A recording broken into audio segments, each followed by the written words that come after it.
다음은 과연 이스라엘이 지상전을 수행할 수 있을 것인지, 자, 이 문제에 대해서 간략히 말씀을 드리겠습니다. 그래서 여태까지 이스라엘 네타냐후 그리고 갈란트 국방장관은 지상전은 반드시 수행한다 이렇게 지금 천명을 하고 있고, 그다음에 전대미문의 기습 공격을 당했기 때문에 엄청나게 지금 현재 완전히 자존심이 상해 있기 때문에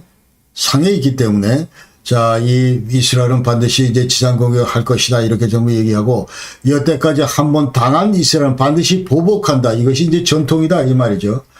그리고 이제 주민들의 65%도 이제 지상전 이거 반드시 수행해야 된다 이렇게 좀 지지를 하고 있고, 그다음에서 그러나 이제 하마스 제거에 이 완전히 국한돼야 된다 이런 딜레마도 안고 있는 것이 사실이다. 그래서 지금 네타냐후 입장에서는 대단히 지금 머리가 아프다. 그러니까 국제 여론은 자 반드시 해야 되는데, 국제 여론은 이제 미국이나 유럽 포함해서 자 자제를 촉구하고 있고, 그러나 그것보다도 먼저 지상전보다 먼저 인질 석방이 더 시급하다. 자 이 얘기를 지금 하고 있기 때문에 계속 늦어질 수밖에 없는 그런 상황인데, 만약 그렇다고 해서 지금 현재 이거 인질 문제 해결, 이 어느 청년에 200여 명에 달하는 이런 인질들을 자 구출하고 그때 이제 가겠느냐 이런 얘기죠. 이것도 여전히 이스라엘 입장에서는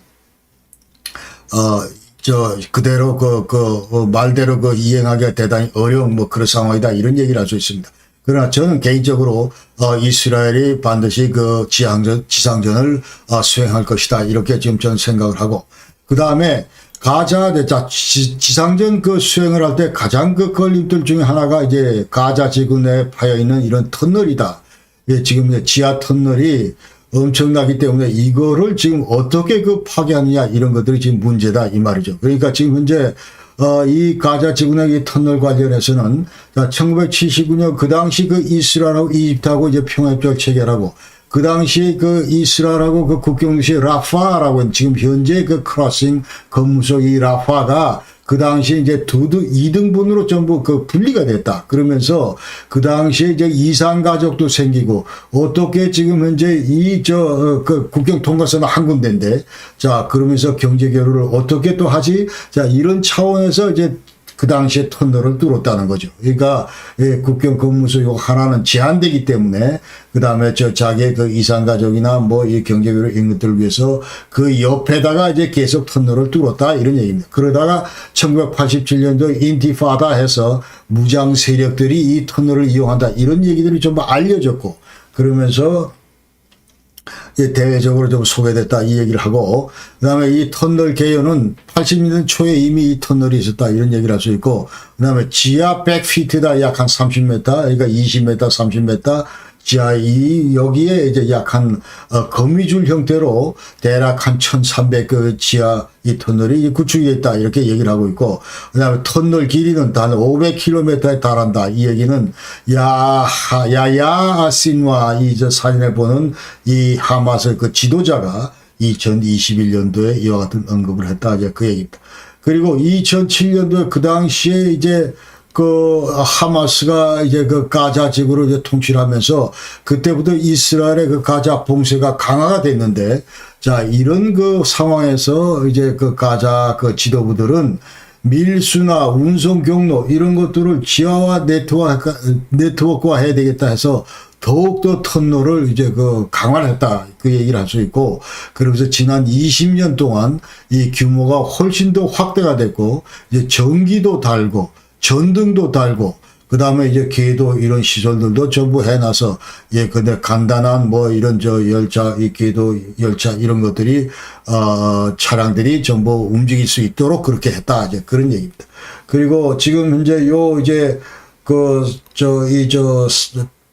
사진에서, 지도에서 보시다시피, 지금 현재 여기 고동색으로 이 막대 바 모양으로 되어 있는 이런 것들은, 자, 이 접경구역으로 향하는 그런 터널인데, 이런 것들은 이스라엘이 이미 발견을 해서 전부 다 폭발을 시킨 거다 이렇게 얘기를 할 수 있고, 그다음에 여기 이스라엘 국방부에서 발표한 이런 걸 보면은 대략 깊이는 10m에서 20m 그 사이고, 이 터널 자체는 이제 높이가 한 1.7m 되고, 그다음에 이 폭은 대략 한 1.8m 정도 된다 이렇게 지금 얘기를 하고 있습니다.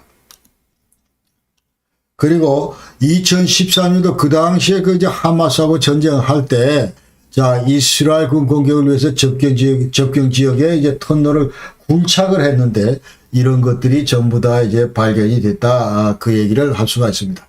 그래서 하마스는 터널을 어떤 용도로 이용을 하고 있냐면, 지금 현재 이 밀수품들, 이런 것들을 이제 전부 다 여기서 이제 거래를 하고 있고, 그 다음에 각종 무기나 장비, 보급품, 이런 것들도 지금 저장을 하고 있고, 그리고, 이 병사들, 여기서 훈련도 시키고, 그 다음에 뭐 숙소로도 제공을 하고, 그러면서 이제 이스라엘 정보망이나 공군의 그 공습으로부터 이제 회피할 수가 있고, 그 다음에 로켓이나 드론 이 부속들, 부품들 이런 걸 저장하고 조립하고 이런 것들이 전부 지하에서 이루어지고 있다 이렇게 얘기를 할 수 있어요. 그래서 이런 의미에서 이 터널이라고 하는 건 하마스의 어떤 공수양면에서 대단히 그 바이탈 사활적이다 이렇게 얘기를 할 수 있습니다.